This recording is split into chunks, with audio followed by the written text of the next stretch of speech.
America ने ना यहाँ पर एक बंदरगाह बनाया। हाँ, उसने बड़े बड़े लड़ाकू जहाज तैनात किए। सब जापानियों ने अपनी नौसेना लेके चल दिए, बम गिराना चालू किया, पर्ल हार्बर तबाह कर दिया। अमेरिका कह रहा है कि जापान जो था विश्व युद्ध में, अमेरिका जापान से कोई दुश्मनी ही नहीं थी। अमेरिका और जापान में कोई दुश्मनी नहीं थी, बट पृथ्वी तो गोल है, तो गोल पृथ्वी की वजह से ये एरिया जाके टच होगा किस एरिया से? इस एरिया से। तो ऑटोमेटिक जापान किसके करीब आ जाएगा? अमेरिका के करीब आ जाएगा। अब आप देखिए, हम वही वाला नक्शा लगाते थे जिसमें दोनों करीब थे।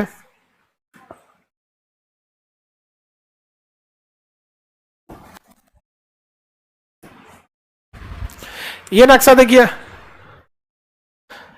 देखिए पृथ्वी तो गोल है, हम उसे जब किताब में देखेंगे तो गोल तो नहीं रख सकते किताब में, या तो फिर ग्लोब लेके घूमिए, तो कहीं ना कहीं से तो काटना पड़ेगा, कहीं ना कहीं से क्या करना पड़ेगा? काटना पड़ेगा। तो अटलांटिक महासागर को, प्रशांत महासागर सबसे बड़ा सागर था, तो उसी को काट दिया गया।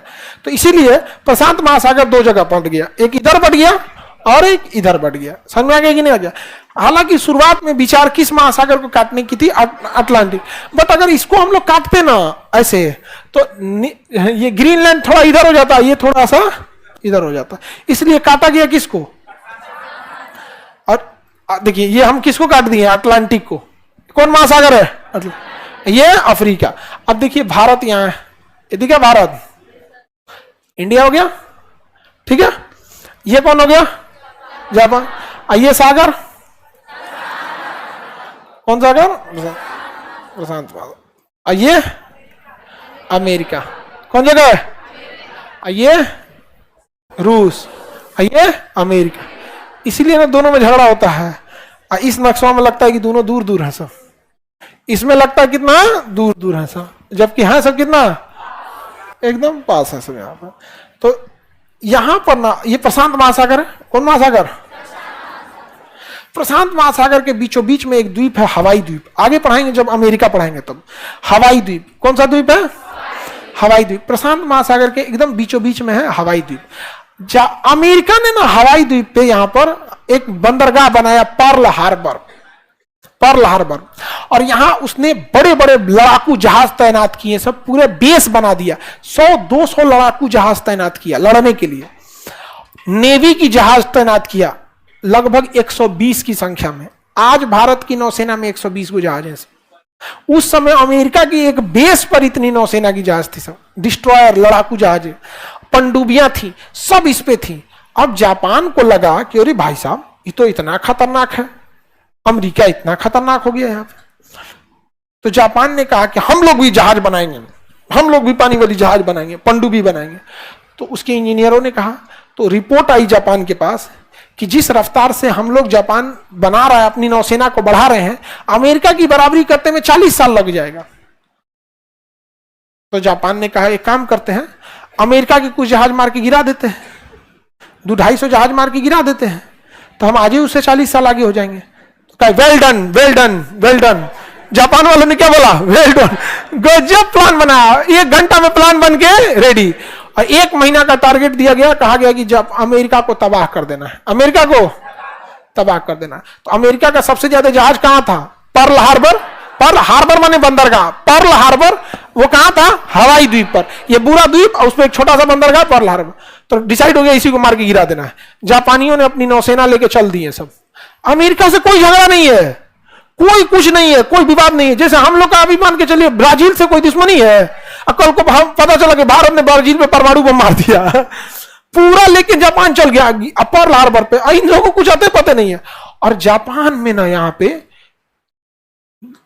लड़ाकू जहाजें उड़ान भरी, और सबको फिक्स था कि कौन जहाज जाएगी और किस जहाज पे बम गिराएगी। धड़ाधड़ सुबह 7 बजे से बम गिराना चालू किया सब, और 10 बजते बजते पूरा पर्ल हार्बर तबाह कर दिया सब, खत्म हो गया, पूरा तबाह कर दिया पर्ल हार्बर। अमेरिका कह रहा है कि काहे मारा रे? तो जापान ने कहा कि तुम इतना आगे निकल गए थे, हमारा इंजीनियर कह रहा है तुम्हारी बराबरी करने में 40 साल लगेगा, हम आज तुमसे 40 साल आगे निकल, मार के गिरा दिए, तुम्हारी नौसेना खत्म। तो अमेरिका ने कहा तुम्हें इसकी कीमत चुकानी पड़ेगी। तो वहां के राजा तो हीरो ही तो कहा, I doesn't consider America is an important country. उन्होंने कहा अमेरिका को हम इतना इंपॉर्टेंट थोड़ी समझते हैं। और ये पूरा एरिया चाइना चाइना कब्जा कर दिया। ये पूरा एरिया किसने कब्जा कर लिया? जापान। अंडमान निकोबार भी कब्जा कर लिया, जापान ने कब्जा कर लिया यहाँ पे। तो सुभाष चंद्र बोस जापान से जाके दोस्ती कर लिए, कहें कि आप कहे मारने आइएगा, आप इधर बिजी रहिए, हमको हथियार दीजिए, हम मारते हैं अंग्रेजों को। तो सुभाष चंद्र बोस ने किसको मारा? अंग्रेजों को। यहाँ मार के ध्वजी उड़ा दिए। यहाँ पे अमेरिका घुसियाया, अपने इंजीनियरों को कहा, इधर सुन रहे सब इंजीनियर, बड़का बम बनाओ। कौन बम बनाओ? बड़का बम बनाओ। अब 1950 तक बड़का बम बना देना है, 10 साल बाद बदला लेंगे, लेकिन बदला लेंगे। तो ऑपरेशन ट्रिनिटी चलाया गया और ओपेनहाइमर मूवी बनी है, ओपेनहाइमर। अब 5 साल पहले ही बमवा बना के तैयार कर दिया वहां का अमेरिका से, परमाणु बम 1945 में बना के रेडी कर दिया।